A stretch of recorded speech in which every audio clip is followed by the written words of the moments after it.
Hey everyone, and welcome back to my channel. As the cheeky chappy who brightens up our mornings on Capital Breakfast, you'd expect Roman Kemp to be brimming with confidence. But when we chat after our exclusive photo shoot, he surprises us with a confession. Anytime I do a shoot, I have to make sure I don't see one of the pictures. That's the only diva side of me, he says. It's just insecurity. If I see a picture and I think I look terrible today, it can affect how I feel that day. The 29-year-old, who is the son of Spandau Ballet bassist Martin and Pepsi and Shirlie singer Shirlie, found fame for himself when he joined Capital FM in 2014 to present its evening show. Since then, his profile has headed skywards as he landed The Breakfast Show 3 years later and went on to finish third on the 2019 series of I'm a Celebrity.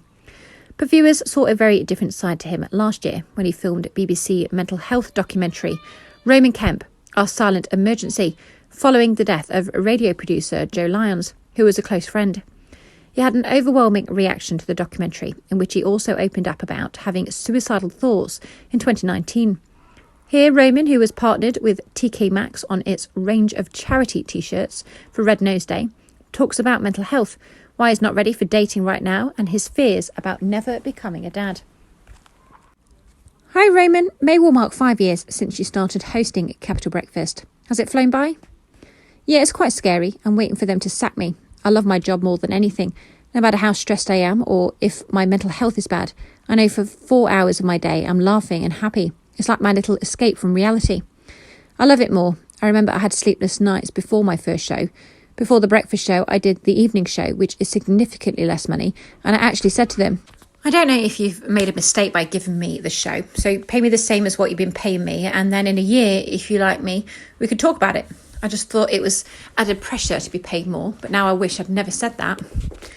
Ed Sheeran famously tattooed your leg on the show. Are you planning on getting any more tattoos from famous faces?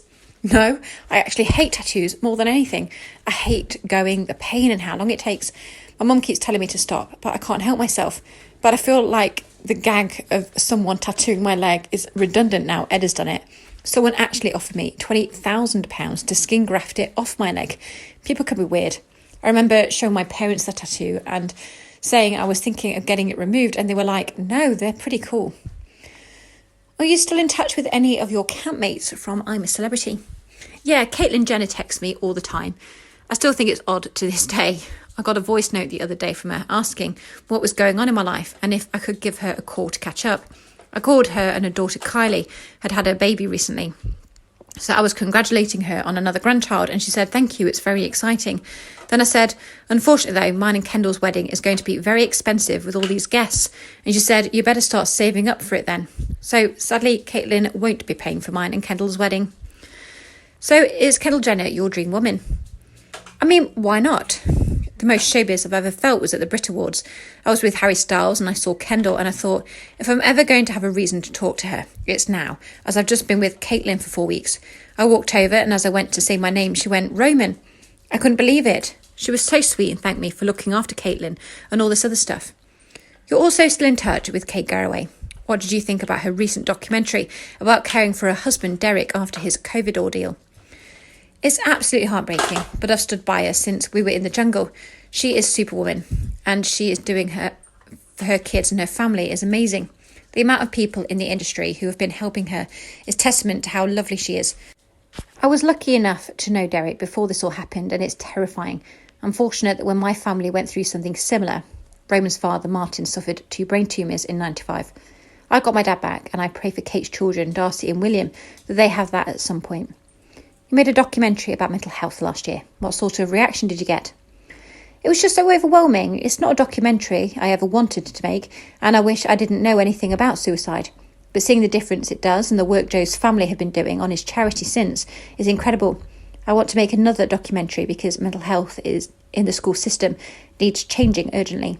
My next goal is to do what I can to make mental health be spoken about in schools early on. In your documentary, you spoke to your mum about experiencing suicidal thoughts yourself in 2019. My mum and dad both questioned whether or not I should tell the public about that, but they trusted me at the same time. My dad said, this is your journey, and if this is what you want to tell people, and this is what you think is right, then it's up to you. To be honest, I felt like I had no choice. For 6 months after Joe died, I was in a really dark headspace and working non-stop. I thought if one person was like, actually, I feel that, then it was worth it for me. What was it that helped you when you were feeling suicidal? When you're having suicidal thoughts, you can't see those things that could help you, which is why prevention is so important. I was lucky that my mum called me and she knew instantly something was wrong. What I can remember from it is that I was looking at a tax bill or something. I wasn't even struggling with money. It felt like a tower of cards had just collapsed. I remember being on the floor of my bedroom and I was in my pants and I just couldn't stop crying. I remember feeling like I couldn't do this anymore. I was like, I just don't want to be here. My mum called and I could hear her and my sister getting into the car. My sister kept me on the phone until they got to me. I hate that I put my family through that, and I'm grateful they were able to get to me, as some people aren't as lucky. I was silly because at that point I hadn't taken my antidepressants for something like 5 to 10 days, which was dangerous. Thanks for listening. Please like, comment and subscribe.